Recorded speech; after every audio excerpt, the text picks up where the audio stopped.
Toda pregunta trae una forma del mundo. Una regla produce distancias. Un reloj produce instantes, una red produce caminos y una jerarquía produce profundidades. No vemos solamente lo que está ahí, vemos lo que nuestro método sabe preguntar. Había un punto solo frente al universo, un número perdido queriendo medir. Le dimos una recta, le dimos un tiempo y el mundo respondió avanzar, seguir. Pero bajo la piel de la línea clara, donde el ojo común ya no puede entrar, se abren ramas, se pliegan escalas, otra forma secreta de proximidad. Dos cosas no están cerca por tocarse, ni lejos porque el aire las separó. Están cerca si comparten memoria, si nacieron del mismo tronco anterior. Y entonces cae la distancia, se rompe la intuición. La altura ya no es altura, la raíz es dirección. Geometría de la jerarquía, del punto al contexto, del dato a la voz. Pues si les parece bien, vamos a comenzar la sesión de hoy. Y pues bueno, buenos días. Buenos días, gracias por asistir a la sesión del coloquio Fe Máxima de este día. Y hoy tenemos el agrado de tener como invitado al doctor Jesús Rogelio Pérez Buendía.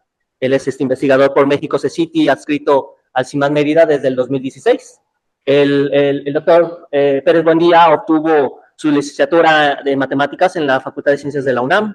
De hecho, su tesis ganó el premio Sotero Prieto a la mejor tesis de licenciatura, este premio que otorga la Sociedad Matemática Mexicana.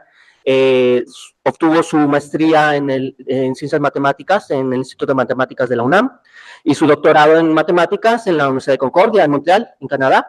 También obtuvo un diploma el diploma de estudios avanzados en la Universidad Paris 11, en Auxerre, en Francia, no sé cómo se pronuncia, Auxerre, no sé. Y fue investigador postdoctoral en CIMAD, en Guanajuato.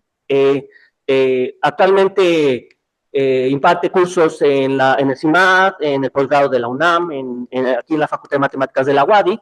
Anteriormente impartió cursos en la Facultad de Ciencias de la UNAM, en la Universidad de Concordia, en el Instituto Tecnológico Autónomo de México, en el Instituto Tecnológico de Estudios Superiores de Monterrey, en la Universidad de Anáhuac del Norte, y su línea de investigación cae en la intersección de la geometría aritmética, de la geometría algebraica, de la teoría de números, de los sistemas dinámicos, con énfasis en métodos p-ádicos y en aplicaciones a biomatemáticas, a criptografía, entre muchos otros. Y bueno, hoy nos va a hablar acerca de la geometría de la jerarquía, del punto al contexto, de los números p-ádicos a los conjuntos condensados, puentes hacia la biología, las ciencias naturales y el análisis de datos. Adelante, Rogelio, un placer tenerte aquí en el coloquio. Muchas gracias por estar aquí presentes y por aceptar tener una plática aquí en el coloquio, que con mucho gusto lo hago. El día de hoy, además, quiero decir que la plática va a ser más como de filosofía que de matemáticas. Diría yo que va a ser más una plática de filosofía con tintes matemáticos, con motivos matemáticos y todo ligado con una misma idea que son, digamos, los números p-ádicos de alguna manera, o esta geometría no arquimediana que viene de los números p-ádicos. Y lo decidí hacer así porque estoy también cumpliendo 10 años aquí en el CIMAD Mérida, y entonces pues quise hablar un poco de manera panorámica de mi trabajo en general, ¿no? O sea, de lo que he venido haciendo. Disculpen, me puse los audífonos para que se oiga en la presentación. Entonces voy a hablar un poco más fuerte, ¿sí? Ok, entonces lo primero que quiero empezar es con la frase que ya apareció en el seminario anterior y que es una frase que me gusta mucho también, que dice que los números enteros los hizo Dios y todo el resto es invención del hombre, o todo lo demás es obra del hombre. Y entonces lo que quiere reflejar esto es que los números naturales, ¿no? Los números naturales aparecen en la naturaleza, es algo que observamos y que nosotros percibimos por nuestro contexto en el que vivimos, lo percibimos de forma más o menos natural, y de ahí hay construcciones inmediatas, ¿no? O sea, los números negativos también podremos pensarlo como algo que es una consecuencia inmediata de los naturales, que viene directamente de nuestra relación con la naturaleza, de nuestra relación entre nosotros mismos, y por lo mismo también los números racionales cuando nos vemos en la necesidad de partir cosas, ¿no? Pero a partir de ahí, todo lo que sigue sí son verdaderos inventos del hombre. Y entonces, justamente un poco de eso quiero hablar el día de hoy. Y entonces, esta frase también me gusta mucho porque habla de nuestra relación de cómo entendemos el mundo, ¿no? A través de nuestros modelos que hacemos del mundo. Entonces dice, lo que observamos no es la naturaleza en sí, sino la naturaleza expuesta a nuestro método de interrogación. Y esto lo que quiere decir es que de acuerdo a la forma en la que uno haga nuestros modelos del mundo, es el tipo de respuestas que uno obtenemos de lo que nosotros llamamos realidad. Entonces, algo muy importante que quiero recalcar es esta postura ontológica que dice que nosotros no tenemos acceso a la realidad, sino más que a través de los modelos que hacemos de ella misma. Pero muchas veces confundimos el modelo con la realidad misma, ¿no? Y entonces eso es lo que yo quiero llamar la atención el día de hoy y que tengamos cuidado como científicos, que tenemos que tener cuidado en particular con eso. Y entonces hay particularmente una idea que es predominante en la ciencia y que ha sido predominante en las matemáticas por nuestra forma de ver el mundo y que se ha propagado, ¿verdad? Porque fue una idea muy buena y es, en principio, la idea de punto. La idea de punto. Entonces, uno cuando observa fenómenos en la naturaleza tiende a asociarlos con puntos. Por ejemplo, un momento en el espacio, un momento determinado lo piensa uno como un punto en los números reales. Los átomos, por ejemplo, la idea de los átomos también estaba relacionada con objetos, con puntos precisos. Pero también la genética, ¿no? Uno piensa que cuando uno observa la configuración genética, por ejemplo, de una célula, eso lo puede representar como con un punto, y entonces es un punto y lo modelamos así. Incluso nuestra vida misma, ¿no? Nuestra vida misma, el momento actual en el que nosotros estamos viviendo, lo consideramos como un punto tal cual en la historia de nuestra vida. Y lo que yo quiero hacer énfasis es que ni siquiera cosas físicas como el tiempo son realmente puntos en el sentido de que como lo percibimos nosotros, la forma en que observamos nosotros es a través de intervalos de tiempo. Nosotros percibimos todo en intervalos de tiempo. Y el ejemplo más claro que me hace pensar en eso es la forma en la que definimos la velocidad instantánea. Nosotros no observamos la velocidad. En un punto, si yo tomo una fotografía a un coche, yo no puedo distinguir cuál es la velocidad. Lo que yo distingo son la velocidad instantánea, la distingo a través de las ventanas de tiempo, de los intervalos en los que yo estoy midiendo alrededor de ese que yo llamo instante, que no sabemos que existe, porque ni geométricamente existe eso que se llama punto, ¿verdad? ¿Qué quiere decir un punto? ¿Qué quiere decir un punto? Lo puedo axiomatizar, pero físicamente, ¿qué quiere decir un punto? Lo que yo tengo son intervalos de observación y a partir de ahí yo hago ciertas inferencias suponiendo que existen puntos. Pero la verdad es que todo en la vida lo observo yo a través de ciertas ventanas o de ciertos contextos. Cualquier cosa que yo observo en la naturaleza, en la vida, que yo modelo, siempre lo observo a través de contextos. Y esto aparece también incluso en la física moderna. Muchas veces partículas, yo no las detecto porque veo, sino porque veo cómo interactúan con lo demás, ¿verdad? Por su contexto. Es algo de lo que yo quiero hablar el día de hoy. Y entonces, en cada caso, el observable es un contexto, un abierto, una bola, una vecindad. Nunca realmente es el punto aislado. Siempre que yo hablo de un evento, estoy hablando de un contexto realmente en el que sucede ese evento. Ok. Y entonces hay una filosofía, ¿no? Que la jerarquía no es una metáfora, es una estructura geométrica en realidad, y que de hecho se vuelve un proceso filosófico, digamos, para entender el mundo, que puede servir, es un proceso para entender el mundo. Y entonces esto se basa en que yo tengo observables, o sea, las cosas que yo estoy observando. A partir de ahí hay muchas líneas, ¿verdad? Hay muchas líneas en las que yo me puedo ir y trabajar esos observables que se llaman los modelos matemáticos, los modelos científicos que yo hago de esos observables.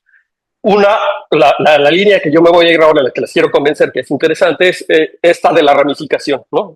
Los observables, ciertos tipos de observables se pueden organizar en estructuras ramificadas.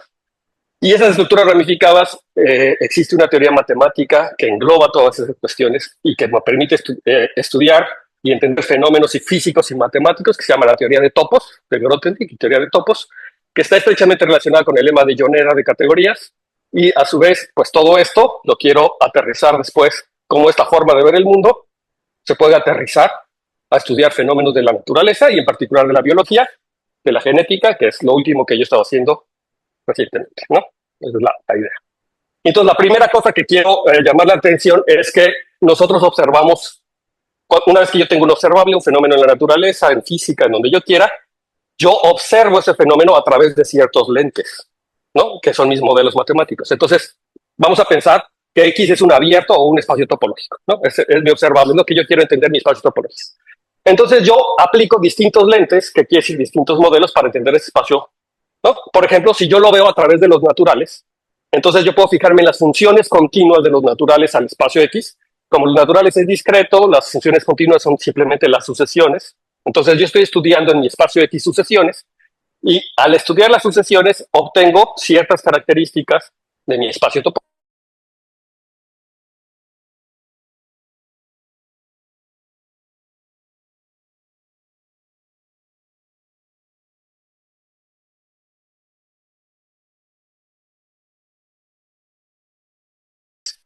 Pero tengo otro tipo de formas de observarlo, por ejemplo, funciones continuas de los reales en el espacio topológico.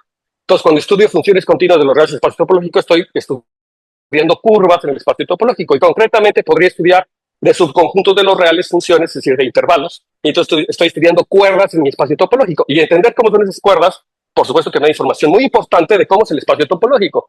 Si le pido, por ejemplo, esas cuerdas que inicien y terminen en el mismo punto, o sea, que sean lazo, entonces estoy estudiando funciones de S1 del círculo al espacio topológico y todo el mundo está de acuerdo que ese tipo de estudio de lentes me da invariantes topológicos ya muy importantes. De hecho, desde las curvas y los naturales son importantes, pero me da otro tipo de información, ¿no? Los tipos de homotopía, los grupos fundamentales, etc. Y hablando de los naturales, y así como dice de los reales, que estudié las funciones, podré tomarme subconjuntos de los reales, que son intervalos, o otro tipo de subconjuntos, y poder estudiar funciones a partir de ahí. De los naturales también podría fijarme en funciones de subconjuntos finitos, ¿no? De subconjuntos finitos de los naturales. Y estudiar cómo son las funciones de un conjunto finito de los naturales. Y entonces, pues eso estaría como estudiando pequeñas partes de sucesiones, puntos aislados. Posiblemente eso me da algún tipo de información, pero ustedes se pueden imaginar, de acuerdo a lo que saben, que no es demasiada información la que me da estudiar puntos aislados, ¿verdad?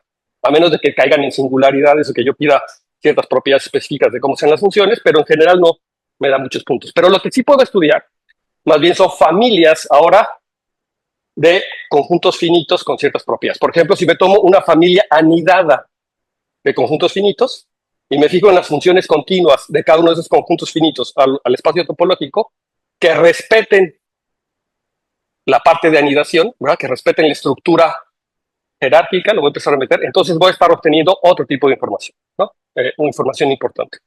Entonces, la parte filosófica de esto es que los sentidos, por ejemplo, son como nuestro lente que me permite tener acceso a la realidad y que me permite entenderlo, ¿no? Entonces, por ejemplo, nosotros que vemos, que tenemos ojos, percibimos la luz y a través de la luz nos hacemos una imagen de lo que nos rodea, ¿no? De la realidad y explicamos.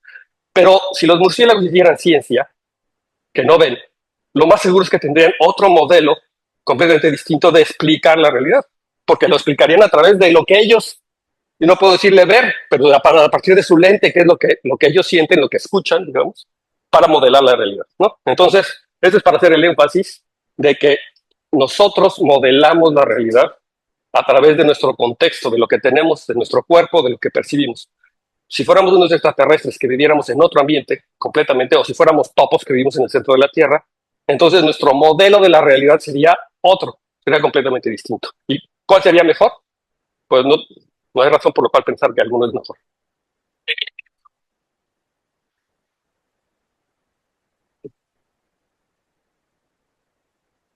Yo lo que diría es que los observables son esos objetos que quiero entender y las funciones son como los lentes o las herramientas que me permiten entender esos observables. Hacia ese observable. Sí, sí, sí.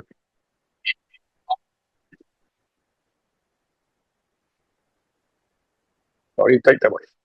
Hasta allá vamos a ir, ¿no? Esa es la idea.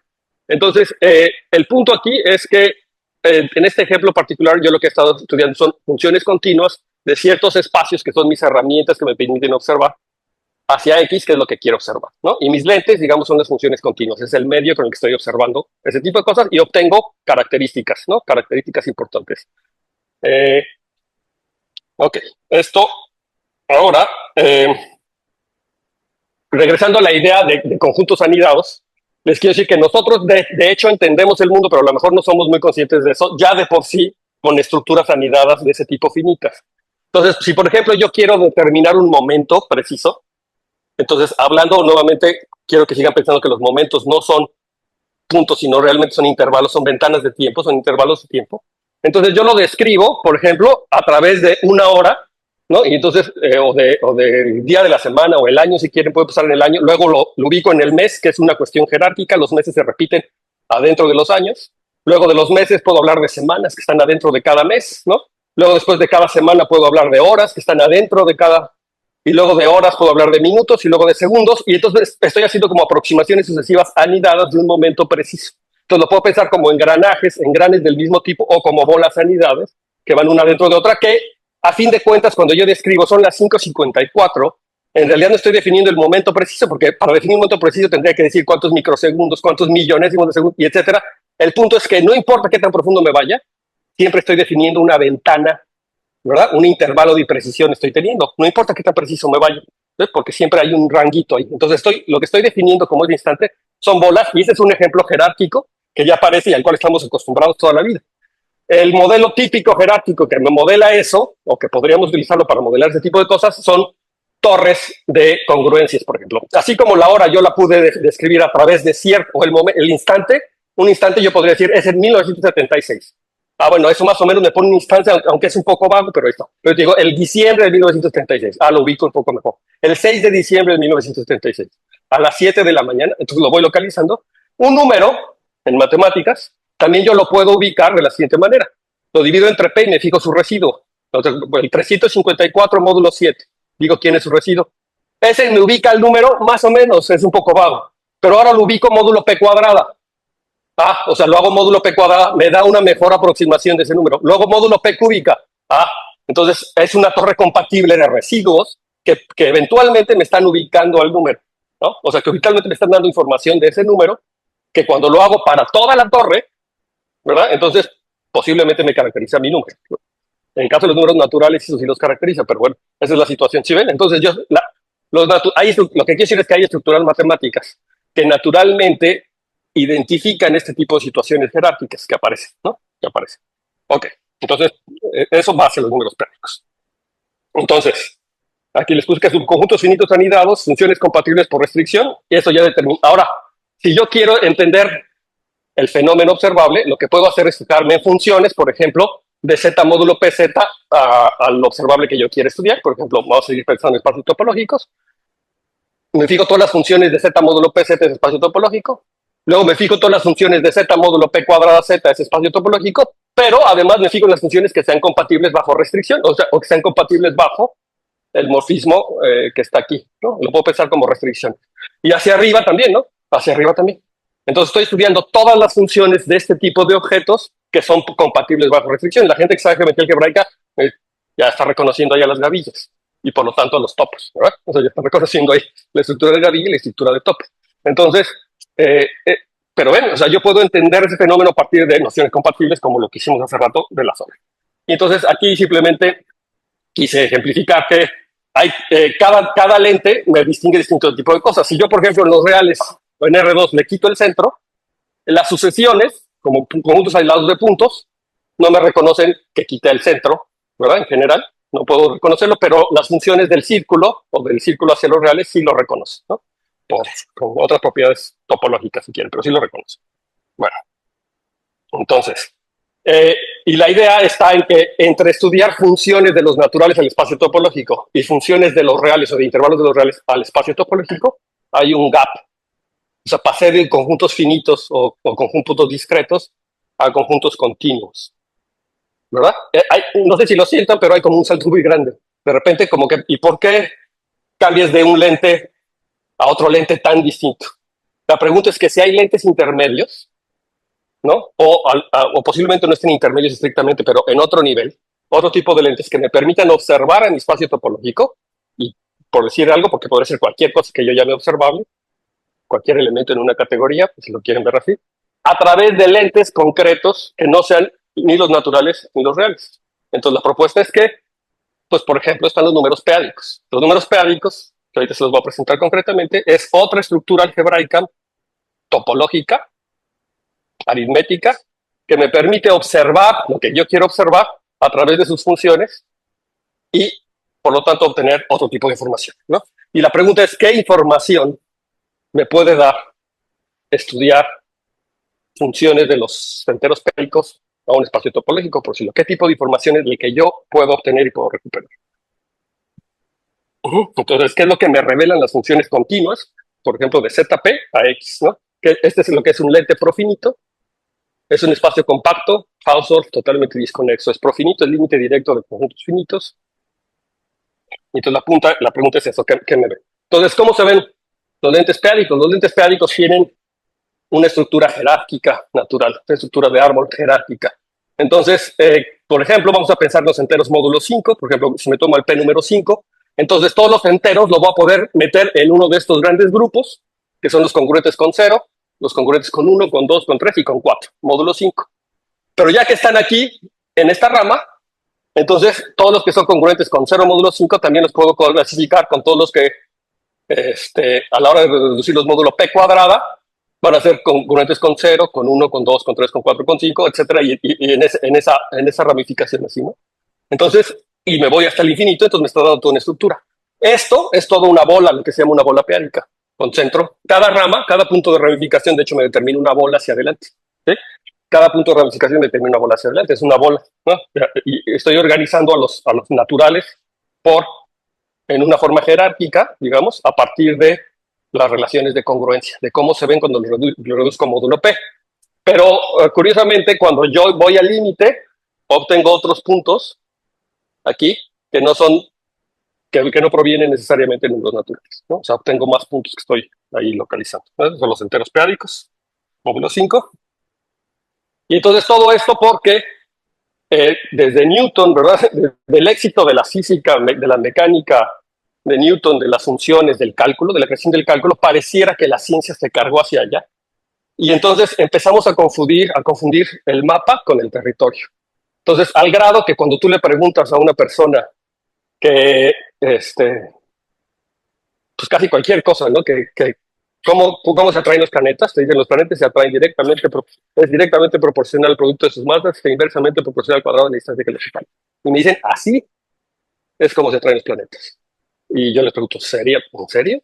No, ese es el modelo que tenemos para explicar lo que observamos de cómo se acercan los planetas, pero no es así como se acercan los planetas. Si uno se pone picky y uno se pone a observar con mucho más cuidado y con mucho más detenimiento, uno va a ver que realmente no, que hay variaciones, que hay pequeñas perturbaciones, ¿no? Hay pequeñas cositas que no funcionan, pero es un modelo tan bueno y tan cercano a cierta escala que me permite mandar cohetes a la luna posiblemente, ¿no? O me permite construir edificios que no se caen, porque a cierta escala es lo suficientemente bueno. Pero ya se ve, por ejemplo, que a escalas muy pequeñas ya no funciona, ¿no? La mecánica de Newton ya no es funcional, porque estoy refinando la escala y ahí ya nos salimos un poco de eso, ¿no? Entonces, eso es algo importante, ¿no? Y entonces, ¿por qué es que insistimos en mirar al mundo de forma lineal y de forma euclidiana? Y no me van a decir que no es cierto. Casi todo el mundo, cuando quiere modelar cualquier cosa que se le ocurre, se fija en ecuaciones diferenciales sobre los números reales o sobre los complejos. Y ahí hace toda su matemática. Y todo lo modelo ahí, ¿verdad? Pero lo que yo quiero decir es que en matemáticas, y de hecho en muchos fenómenos en la realidad, en la vida, muchos fenómenos complejos, la forma adecuada o la mejor forma de entender ciertos fenómenos no es a través de modelarlos a través de los números reales o a través de un continuo o a través de un espacio euclidiano ni de un espacio arquimediano, ¿sí? Porque muchos otros fenómenos son realmente no arquimedianos, son jerárquicos. Muchos fenómenos en la vida y en la naturaleza son jerárquicos y o no los estudiamos o los olvidamos. Y por eso es que yo siento que la biología había estado tan separada de las matemáticas. No se había estudiado las matemáticas porque los modelos continuos, los modelos euclidianos, casi nunca sirven para estudiar las cosas que suceden en la naturaleza. ¿Cómo le hago con un modelo euclidiano para estudiar los corales y explicar la forma que tiene un coral? ¿Cómo le hago con un modelo euclidiano para estudiar las neuronas, el sistema circulatorio, los bronquios o los árboles, las estructuras filogenéticas, ¿verdad? Lo que me está diciendo la herencia, las cuestiones de herencia, o las redes de regulación genética? Lo puedo hacer, es decir, es verdad que existen modelos que los meten a los reales y con ecuaciones diferenciales y estoy haciendo, pero entonces es querer ver con tus mismos lentes todos los objetos, ¿no? Haciendo cuando la realidad realmente nos presenta oportunidades de estudiar con otras cosas de las matemáticas, no necesariamente con esos mismos objetos. Y en parte, cuando estaba preparando eso pensé en Mati, porque la vez que Mati nos dio la charla, platicando aquí, me dijo que no veía cómo en la naturaleza aparecían cosas como los p-ádicos, ¿no? Cómo podían aparecer cosas como los p-ádicos. Pues, ahí está, ¿no? O sea, aparecen en en muchos fenómenos. Entonces, incluso entre los números reales, la cosa es jerárquica y no nos damos cuenta. Es decir, si yo les digo, ¿quién es más chico, 5 o 7? Desde la primaria a nosotros nos dicen, es muy fácil saber quién es más chico, ¿cómo los puedo ordenar 5 o 7? Dibujo la recta real, si el 5 está antes que el 7, pues el 5, o sea, si el 5 está a la izquierda del 7, ya acabé, ahí está, ¿no? Y ahora les hago la pregunta, yo sé que ustedes me van a decir, pero si les pregunto, ¿quién es más chico, pi a la e o e a la pi? ¿Quién me dice rápido? Ya están viendo la diapositiva, pero ¿quién me dice y por qué? Son números reales, ¿no? Que era muy fácil y me decías quién estaba a la izquierda y quién estaba a la derecha. Ahí ya tienen que hacer otra cosa porque no es tan fácil decir quién estaba a la izquierda, pi a la e o a la pi. Y peor que les digo pi a la raíz de e o e a la raíz de pi, ¿verdad? O sea, si todavía me pongo a hacer cosas que son números reales y que los tienen que ubicar en la recta. Y les voy a decir cómo le hacen, cómo le haría cualquiera de ustedes. Calcula pi en su calculadora y se va a fijar en los dígitos de pi, en los dígitos de E, en los dígitos de pi a la E, en los dígitos de E, y entonces ahí ya van a saber, ¿no? Es decir, si yo meto la calculadora, aplico Taylor, lo que sea, hago esto, me dice pi a la E es este número, y a la pi es este número, y entonces ahora sí no tienen duda, ¿no? De quién es más chico. Pero ese proceso que están haciendo es un proceso jerárquico. Si lo quiero entender realmente, lo que está pasando es que yo escribí mi número en base 10, en este caso, o en base P. En cualquier base lo podría haber hecho. Y los dígitos que yo utilicé para escribir en base sí tienen un orden más o menos natural. Por ejemplo, base 10 es claro que 0, 1, 2, 3, 4, 5, 6, 7, 8, 9. Y lo que está pasando es que yo puedo pensar las expresiones en base 10 de mis números como que vienen del infinito con un montón de ceros, comparten una historia común, un montón de ceros, hasta que aparece el primer dígito distinto de 0 que es 2. Es 2, entonces no se han distinguido, pero después de ese dígito se ramifica. Están los que empiezan con los que siguen con 1, los que siguen con 2, con 3, con 4, 5, 6, 7, 8, 9, se ramificó y entonces ya apareció la primera diferencia. Y entonces ahora sí, como el 2 era más chiquito que el 3, ya acabé, ¿no? Entonces yo no distinguí a esos números reales porque estaban ordenados en la recta real como nos enseñaron en la primaria. Los distinguí porque tengo un método jerárquico de reconocerlos. No hay unicidad de clasificaciones, pero you get the point. De todas maneras, aunque no hay unicidad, tú lo puedes hacer. Nadie mide al 2 como 1.99999, nadie, ¿no? En fin. ¿Sí?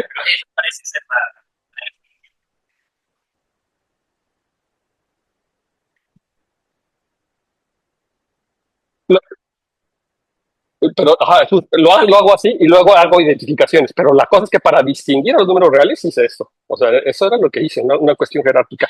Y lo mismo sucede, por ejemplo, con las palabras del diccionario. Con todas las palabras existentes y habidas del mundo, yo las puedo organizar en una lista. Y aunque yo las puedo poner en una lista como una sucesión de números reales o de números naturales, o sea, los puedo numerar así, en realidad tienen un orden jerárquico que puede estar dado por el orden lexicográfico, ¿no? O sea, están organizados en un orden jerárquico y lo podría pensar realmente como una rama, ¿no? Eh, si quiero otro ejemplo más aterrizado, en su computadora, ustedes guardan sus archivos en carpetas y cada carpeta en una subcarpeta y cada carpeta en una subcarpeta y ustedes tienen ahí los archivos. Eso es un orden jerárquico. Y la pregunta aquí es, cuando yo tengo estos fenómenos jerárquicos, ¿qué distancia es la que yo utilizo para medir la cercanía de los objetos? En los reales mido la distancia a vuelo de pájaro, es decir, la distancia como la distancia real. Pero, por ejemplo, en este caso de sus carpetas, la distancia física en la parte de la memoria en la que sus carpetas están es irrelevante, completamente irrelevante. La distancia real es cuántas carpetas se tienen que ir para arriba para poder ir hacia abajo, hacia el otro archivo. O sea, es cuántas veces tienen que subir en el árbol jerárquico para poderse localizar con el otro archivo. ¿De acuerdo? O sea, esa es como una distancia y esa distancia aparece toda la vida. ¿Cuál es la distancia que hay entre tú y tu vecino? La distancia física es irrelevante si lo que tú quieres entender son relaciones de parentesco. Porque lo que hay, la distancia entre hay tú en tu vecino, pues te tendrías que ir a tu ancestro común, si es que existe. Y entonces la relación a tu ancestro común te está diciendo una relación de distancia más, no quiero decir mejor, ni nada, simplemente que me revela otro tipo de eh, valores que puede tener ese observable, esa cuestión que yo quiero observar. ¿Ok? Sí.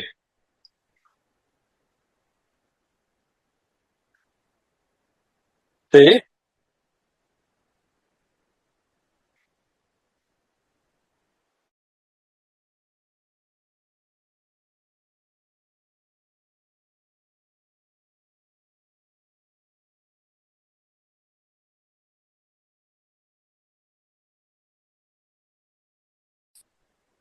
y que no pudiéramos brincar. Vamos a poner que somos hormigas. Lo más seguro es que nuestra forma de medir distancias no sería la de los pájaros que vuelan de un árbol a otro. Nuestra forma de medir distancias sería a través de la ramificación de los árboles. Y la distancia prioritaria que nosotros hubiéramos estudiado era esa y no la del brinco de un pájaro, la del vuelo de un pájaro. ¿En dónde? Bueno, porque ese es como el punto de inicio, ¿verdad? O sea, lo que quiero decir es que para arriba había un montón de ceros, de ceros, de ceros, de ceros. O sea, yo empecé ahí, pero podría todavía parar. O sea, la imagen a lo mejor que se tiene que quedar es que hay una historia común y de repente se divide. Y a lo mejor aquí vale la pena que les ponga esta situación filosófica también sobre la historia de los seres humanos, su historia de ustedes. Entonces, ustedes, hasta este momento, pueden trazar su historia, pero a partir de este momento hay un mundo de posibilidades que se les abre. Cualquier decisión que ustedes tomen ahorita los va a cambiar de rama de posibilidad en la que ustedes van a ir. Y tenemos la impresión de que la historia es lineal o que el tiempo pasa linealmente porque la rama que recorrimos ya la recorrimos. O sea, ya la recorrimos y lo que vemos es una rama lineal y entonces tendemos a proyectar que el futuro sigue siendo lineal.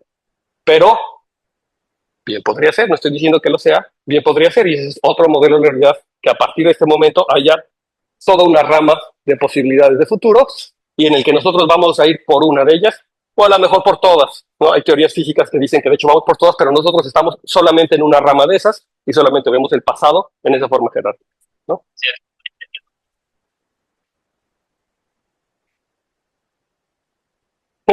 Seguramente no, ¿no? Y si hubiera conocido a los pédicos, yo creo que hubiera dicho más de los pédicos.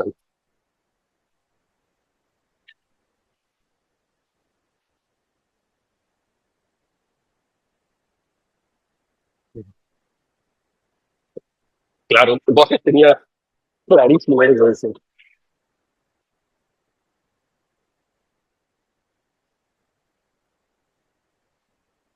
Claro, y deben saber que yo soy fanático de Borges. Leo a Borges. Bueno, en fin, pero yo creo que Borges y Grothendieck han sido muy buenos amigos. En fin, hay otra cosa impresionante que no todo el mundo sabe y que se los quiero decir. Si yo me fijo en los números racionales con la topología inducida de los números reales, pues ya me quedan los intervalos.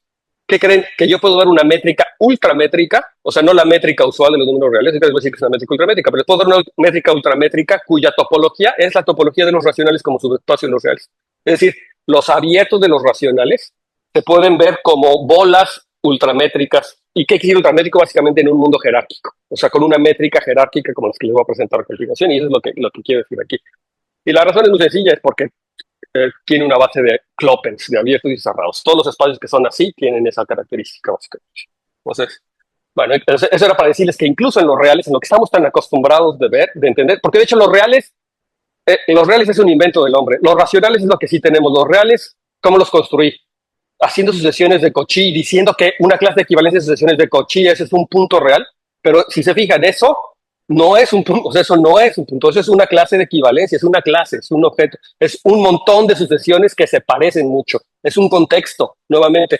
Esa idea que hacemos de punto es una forma que nos inventamos para entender la realidad cuando realmente la realidad se nos está presentando a nosotros en intervalos, en clases se nos está presentando, no en puntos concretos. Esa es la idea que yo les quiero pensar. Bueno, esto formalmente sí se puede estructurar y el primer ejemplo que yo les puedo presentar son los números pédicos, en donde yo tengo la distancia usual, pero esa distancia usual que yo defino de los pédicos estaba en términos del valor absoluto pédico, digo el valor absoluto de los números reales. Entonces la distancia entre dos números yo lo defino como el valor absoluto de la diferencia. Y entonces uno se puede preguntar cuántos valores absolutos, o de hecho primero si hay otros valores absolutos que puedan tener los racionales. Entonces la respuesta es que sí, hay otros valores absolutos, cumplen con todo lo de los valores absolutos y un ejemplo típico es tomarse un número primo. Si me tomo un número primo y me tomo un número racional, yo puedo factorizarle la mayor potencia de P al numerador, la mayor potencia de P al denominador y combinarlos, ¿verdad? Entonces me queda que todo número racional se puede escribir de la forma P a la alfa por un número racional A entre B, donde ni A ni B son divisibles por P. ¿De acuerdo? Entonces me queda P a la alfa por un número racional. Ese alfa, ese K que le puse ahí, me puede ayudar a definir un valor absoluto, como el valor absoluto de ese numerito sería P a la menos K. Aquí tengo forma de señalar, ¿no? Sería P a la menos K, donde ese K es la mayor potencia de P que, digamos, divide al cociente A entre B. Eso, P ya no divide al producto, eso me determina una distancia, que es la distancia con este valor absoluto, que es un valor absoluto pédico.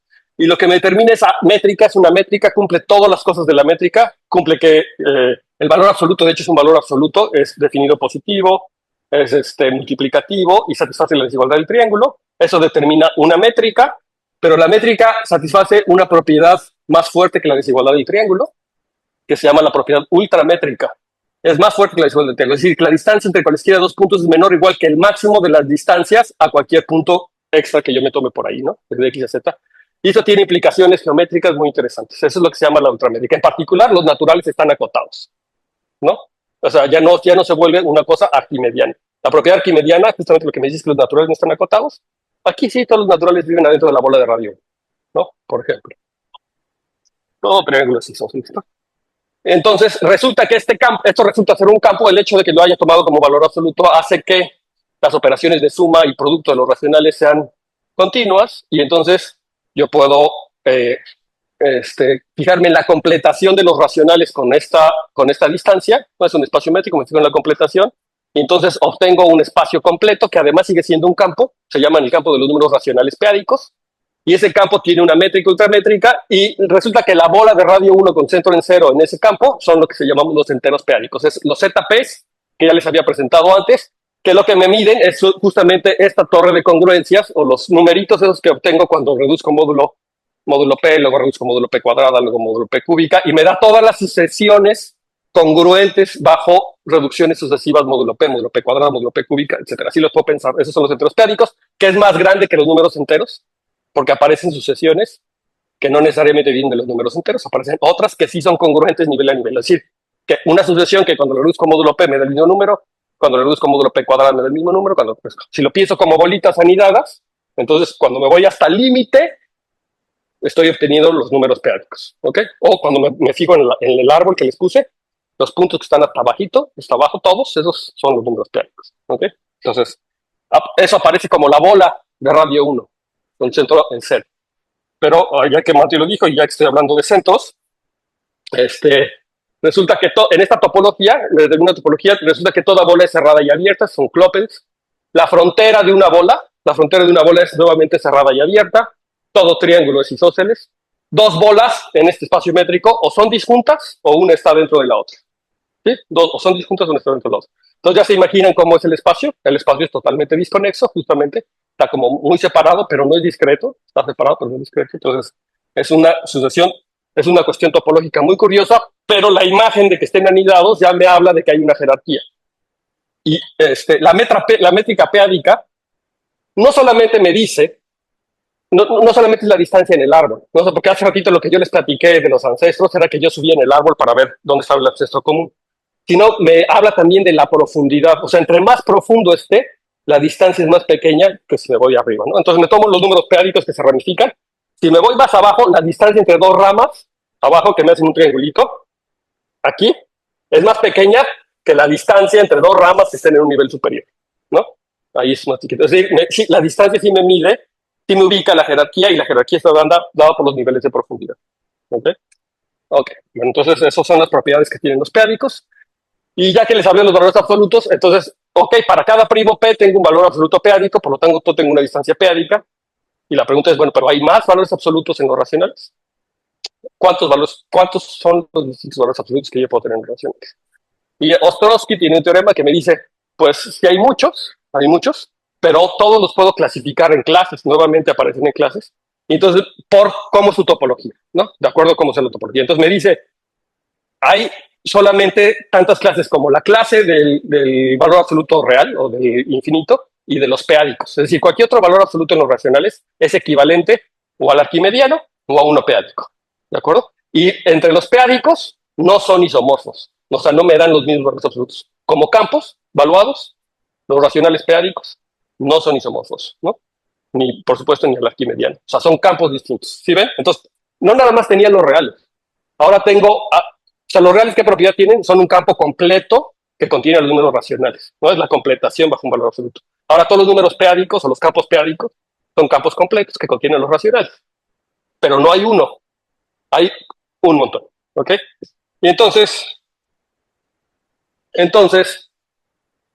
desde Newton escogimos este camino y nos fuimos a hacer matemáticas en este mundo y tratamos de explicar el mundo en esta rama. Llegué a los reales, luego si quiero resolver ecuaciones, pues entonces necesito que el campo además sea algebraicamente cerrado y completo, eso es ideal, entonces llego a los complejos, ¿no?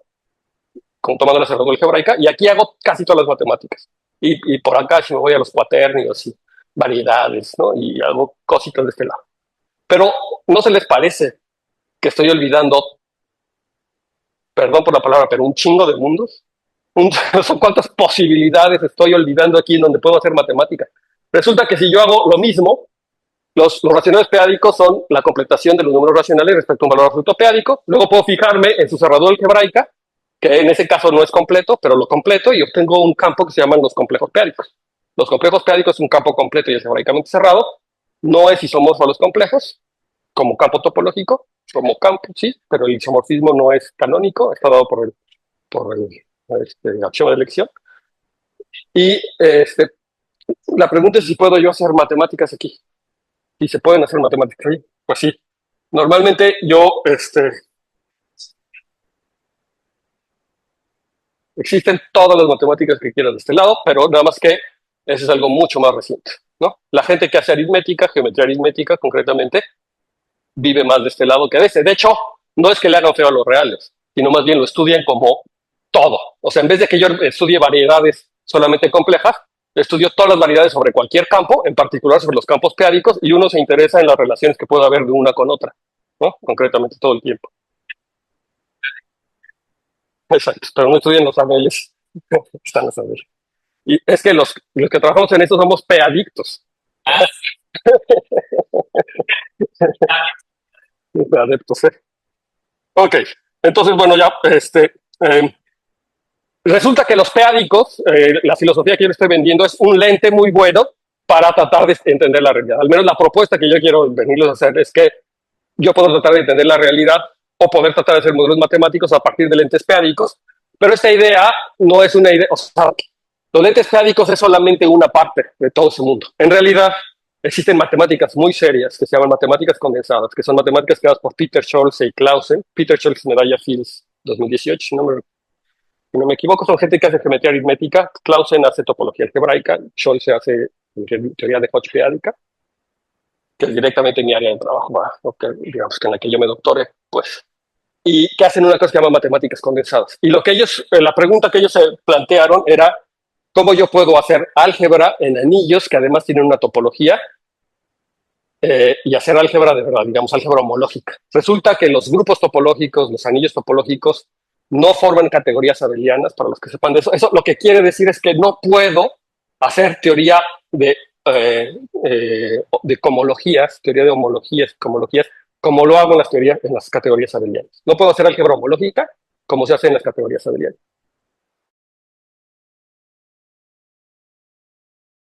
Cosas que hace la gente que hace topología algebraica es como una forma de poder rescatar lo que se hace en las categorías abelianas. Son formas, y así lo ha hecho la gente y ha sido muy exitoso. Pero a Clausen y Scholze se les ocurrió que el problema estaba en cómo estaba yo observando a mis objetos, a mis espacios topológicos. Y dijo, lo que tenemos que hacer es observarlos a partir de espacios peádicos. Entonces, ¿qué son los espacios como los peádicos? Son estas cosas que se llaman conjuntos profinitos, que son espacios topológicos compactos, hardcore y totalmente desconexos. Y hay muchos, ¿no? Ejemplos como estos son el conjunto de Cantor, productos de espacios finitos, la compactificación de Stonechek de cualquier conjunto discreto, por ejemplo, el espectro de una álgebra booleana, por ejemplo, que es casi tautológico, todo hay una equivalencia.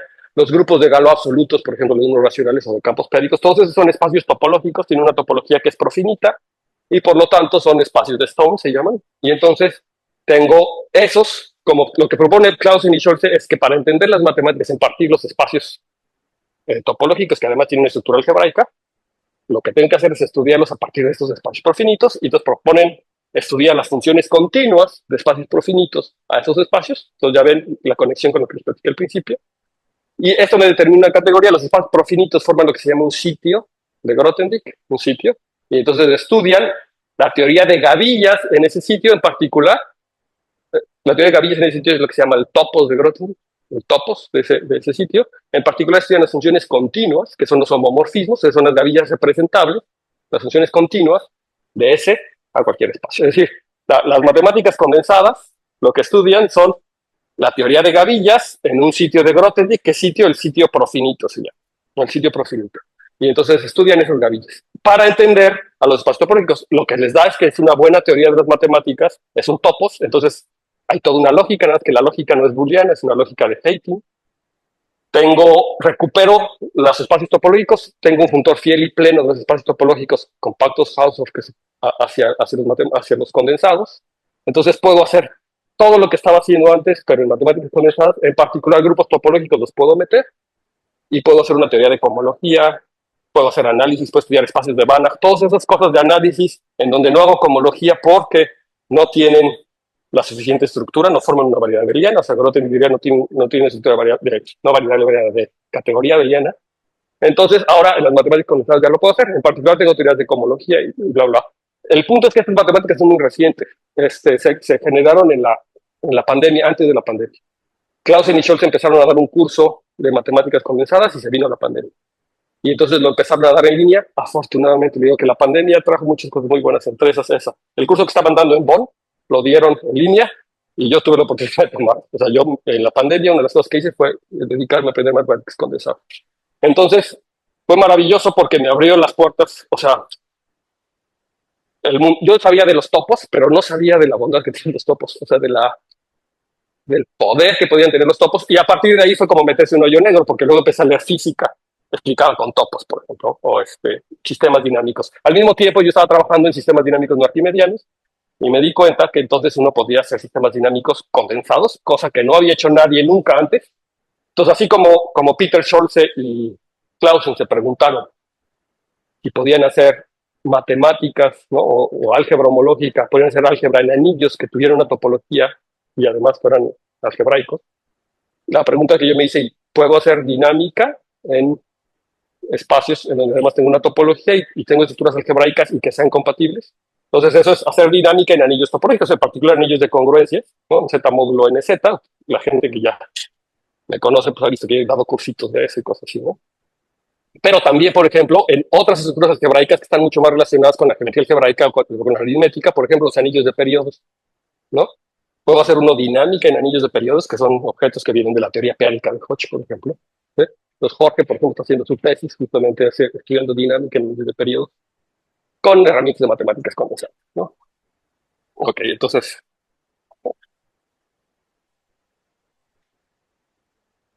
Sí, sí, sí. De hecho, Peter Scholze y Clausen lanzaron justamente en la pandemia un problema que se llama el Liquid Experiment. Entonces, había ciertas series de problemas que eran muy difíciles, que estaban abiertos, que no se podían demostrar, y los plantearon en términos de matemáticas condensadas y dijeron, vamos a ver si la comunidad abierta al mundo, o la que se entretenga en esta pandemia, los pueden demostrar con estas herramientas. Y entonces los lanzaron y entonces fue una demostración colaborativa y resulta que los demostraron en 2 meses, ya tenían las soluciones de los problemas con herramientas de matemáticas condensadas, demostrando que estas herramientas de matemáticas condensadas realmente son muy poderosas, porque me hacen un punto de vista aquí interesante. Aquí, entonces ya me metí un poco con los espacios, con los topos, ya, esto ya lo hablé, entonces para no tardarme en eso voy a avanzar un poquito más rápido. Entonces hay esto es lo que les digo, ¿no? Las matemáticas condensadas estudian a los objetos que yo quiero estudiar a través de las funciones continuas o funciones, realmente en la categoría en la que esté trabajando, a partir de estos objetos que son profinitos, ¿no? Entonces, para espacios topológicos, digamos, yo estaría estudiando las funciones continuas de S a X, ¿de acuerdo? Ese es un espacio topológico en particular, y entonces eso es lo que le llaman un espacio condensado, eso es una gavilla, y entonces un espacio condensado es una gavilla de ese tipo, ¿ok? Entonces, pues es como tratar de entender a mi espacio topológico, regresando a la idea original, pero a través de estos profinitos, no nada más de los peádicos, ¿no? Sino cualquier profinito.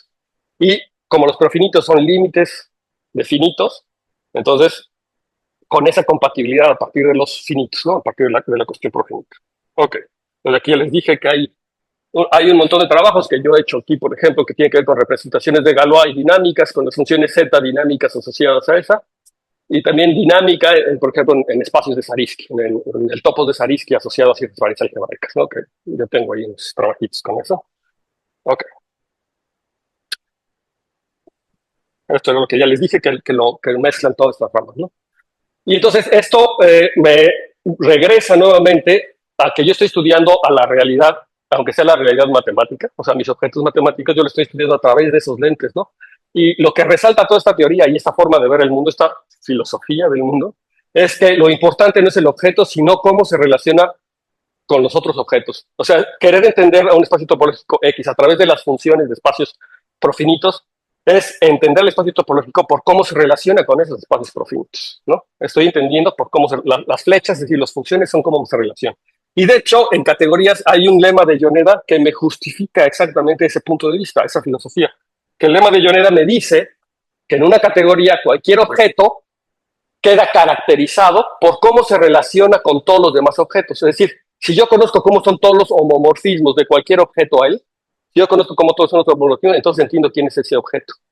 Y similarmente, si yo quiero entender un objeto y entiendo cómo son las flechas, cómo son los morfismos de este objeto a todos los demás objetos en la categoría, entonces eso me caracteriza a mi objeto.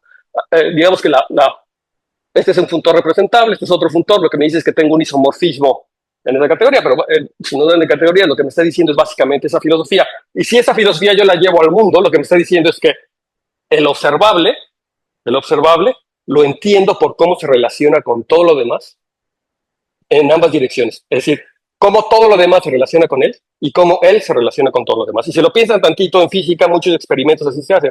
Si yo quiero entender un electrón, no voy a ver el electrón, sino voy a ver cómo reacciona cuando lo impacto con la pared, cuando lo hago, cuando le meto rayos de luz, cuando le hago, o sea, cómo está reaccionando con todas las cosas con las que yo quiero hacer lo que reaccione.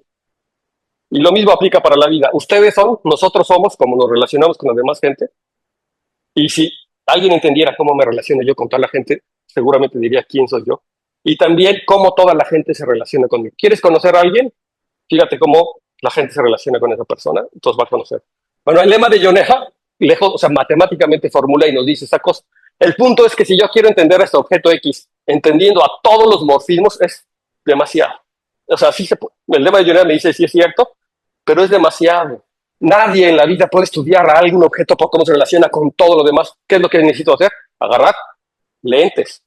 Un lente me permite ver ciertas cosas. Entonces, cuando yo escojo ciertas funciones que me permiten ver eso, estoy viendo un aspecto de que es un aspecto suficientemente bueno de este observador. Es decir, estoy eligiendo un modelo para poder entender mi objeto, un modelo de la realidad, un modelo científico, un modelo que me permite entender cómo es mi objeto que quiero estudiar.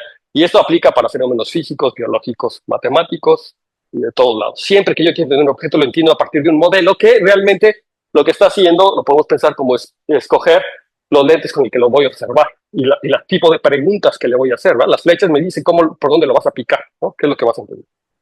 Bueno, esa es la filosofía en general. Y nuevamente, también, sí, claro,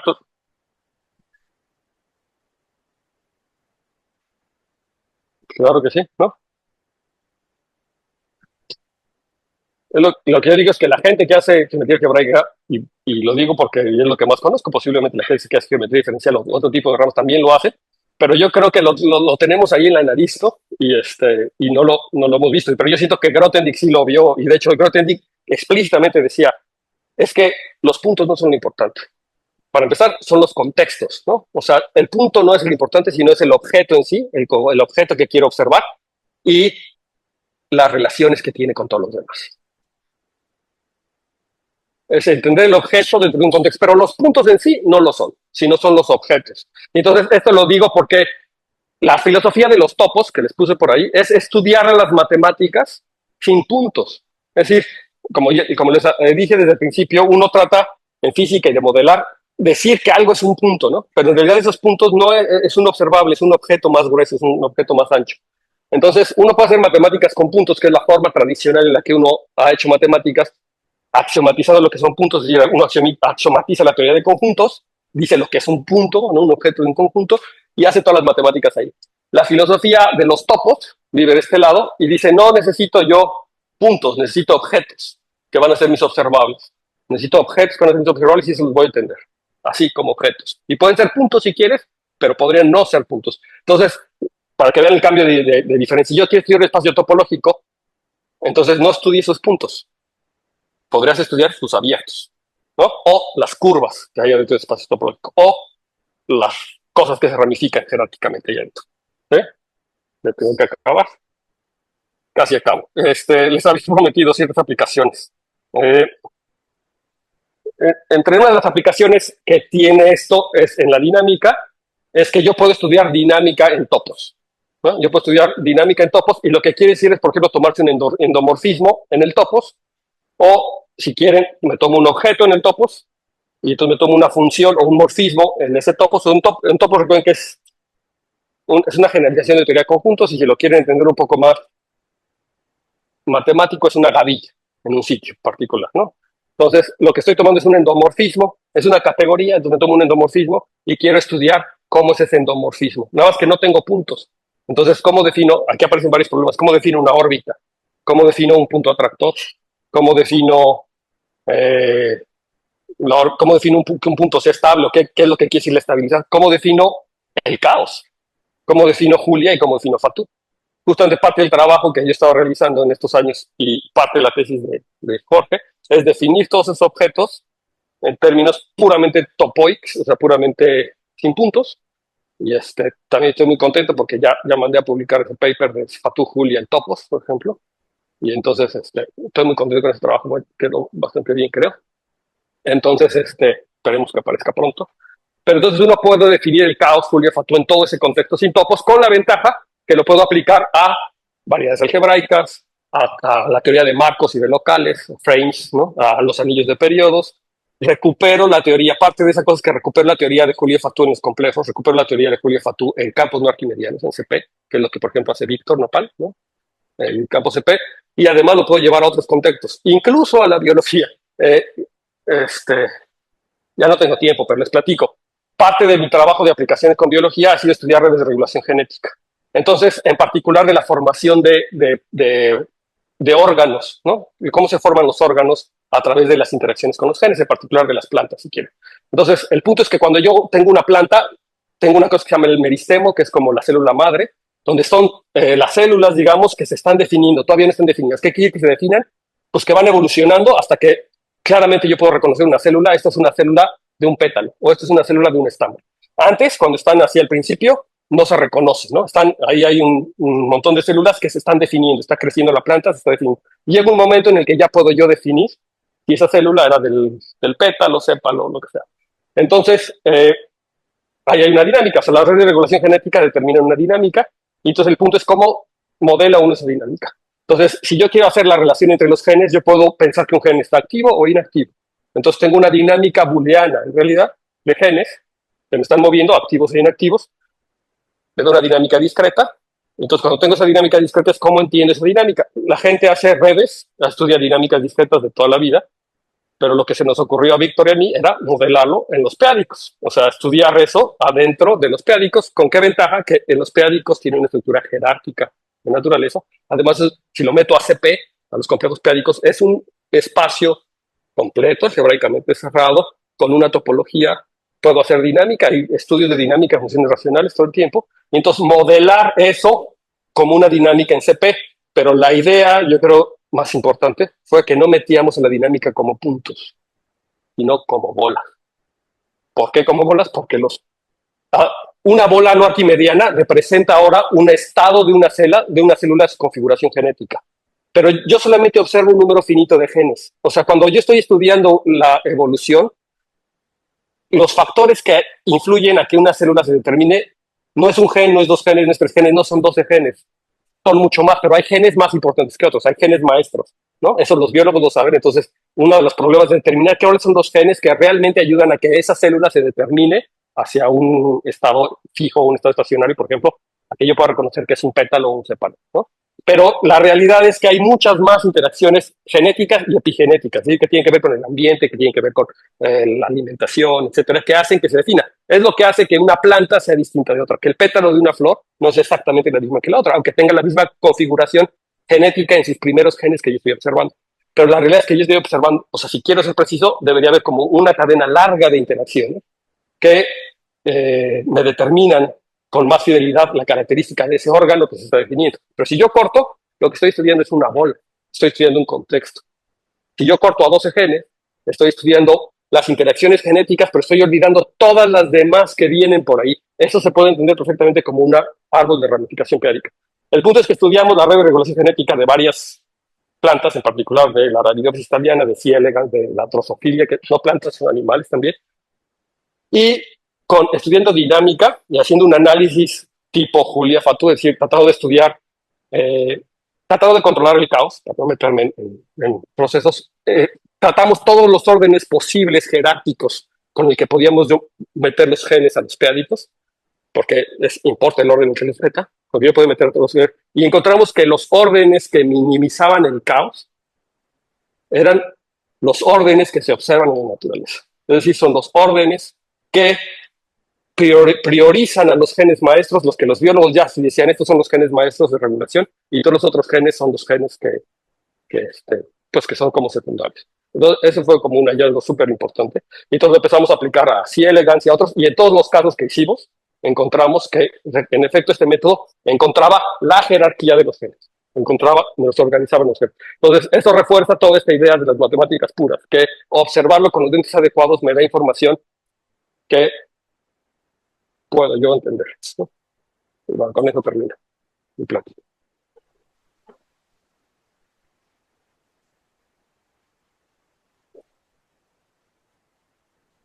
Muchas gracias, Rogelio.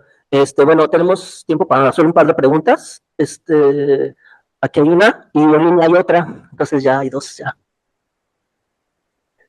Sobre el teorema de Yoneda, bueno, al final, cuando volvemos a teoría de conjuntos, un poco se parte de esa filosofía, ¿no? De que los objetos no los podemos definir, sino, pues, decimos cuáles pueden ser sus interacciones y en torno a eso trabajamos. ¿No es como un poco redundante en ese sentido el teorema de Yoneda? Porque pues, nos dice eso, o qué es lo que...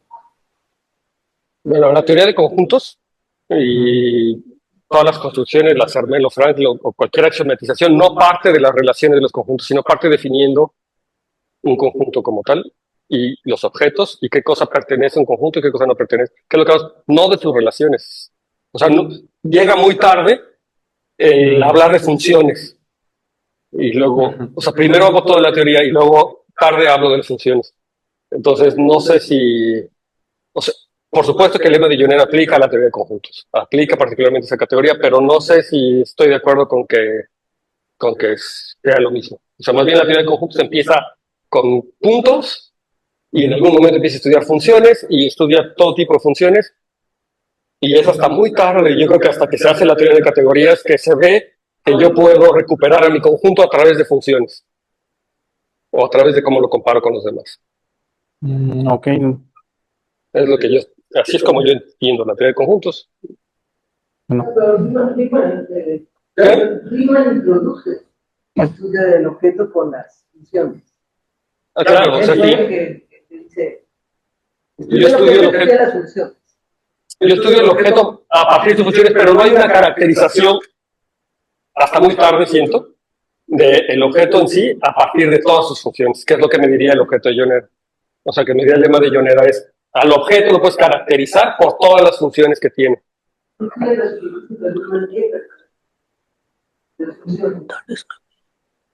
Pero llega tarde, no sé si estás de acuerdo. Eso cuando uno empieza a estudiar teoría de conjuntos, o del desarrollo histórico de la teoría de conjuntos, ese tipo de caracterizaciones tipo Yoneda viene hasta muy tarde. Pero Riemann, de hecho, fue antes de la teoría de conjuntos, ¿no? ¿Quién? Riemann trabajó antes de la teoría de conjuntos de Cantor, ¿no? Pero ya tenía una caracterización de las superficies de Riemann a través de las funciones. ¿Sí? O sea, ya decía con todas sus funciones. O sea, yo supongo que el lema de Yoneda representa algo que filosóficamente ya se estaba desarrollando poco a poco en diversas áreas. Por ejemplo, en el análisis funcional, estudias los espacios a través de sus funcionales, en otras áreas. Y de hecho, el lema es bastante reciente, ¿no? No es de la época en la que surgió la álgebra homológica también. O sea, eso apareció más o menos reciente. Y sí es verdad que si surgió no fue porque se le ocurrió un buen día, ¿no? Llaman sino porque ya había sucesos, ¿no? En la vida, en las matemáticas, que hacían pensar que eso era lo que pasaba, ¿no? Sí. En línea pregunta a alguien, no tiene nombre, K. Yo esperaría ramificar las teorías físicas en espacios tal vez no euclidianos o Lorentz, pero sí con propiedades esperables como ser arquimediano. Mientras que usar espacios construidos sobre teoría de números debería construir resultados válidos para el ateo. ¿Para qué? Para el ateo, teoría, no sé, Para la teoría. de números sin que tenga mucha... teoría de números, sí. Sin que tenga mucha relación con los fenómenos observables en física. Pues no. Y viene la pregunta, en particular, ¿cómo son las simetrías del continuas en p-ádicos y el teoría de Nether? ¿El experimento de la jerarquía de los genes ayuda para identificar patrones en redes neuronales? Yo esperaría que sí, no lo sé de tal cierto. Pero lo que no es cierto, la biología lo demuestra, al menos estos artículos que trabajan en la biología, que esta aritmética sí me da información de los sucesos biológicos que están sucediendo.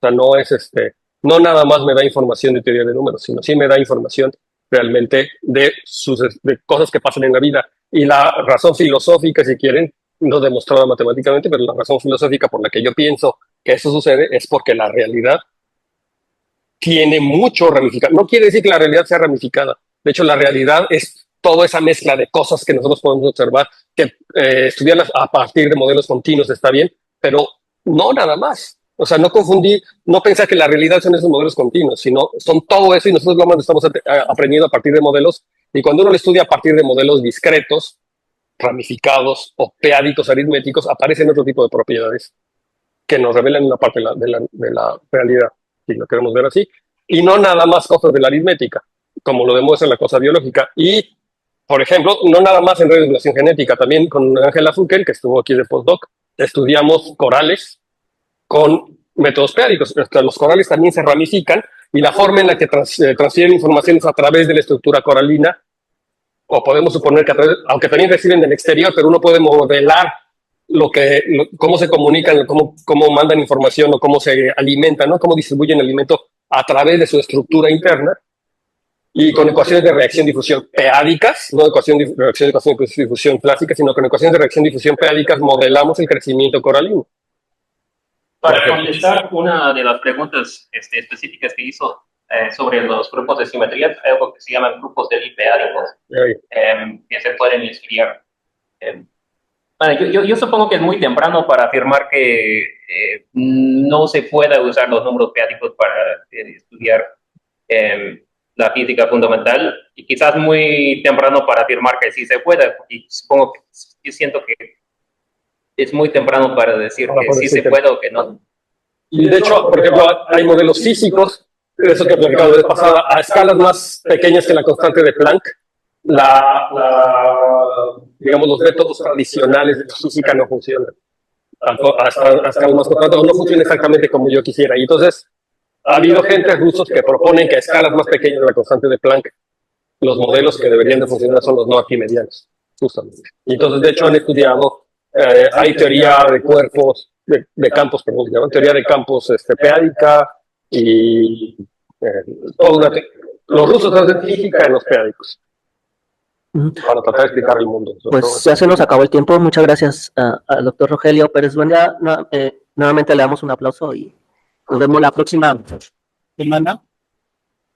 Nos vemos la próxima sesión en 15 días. Gracias a las personas que se conectaron también y a las que asistieron presencialmente.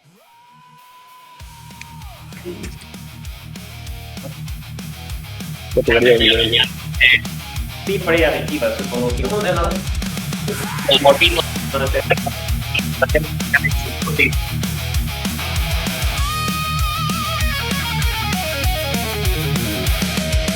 Rompe el borde, cruza el umbral, nada está quieto, todo va a estallar.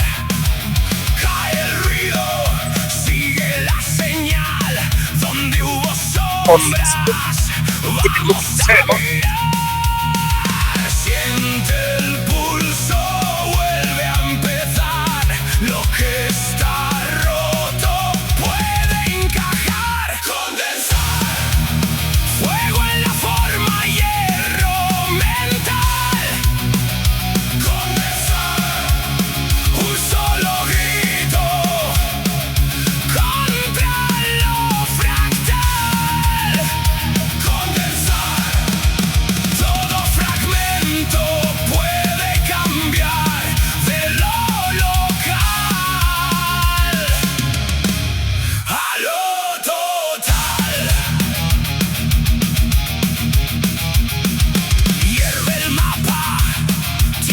la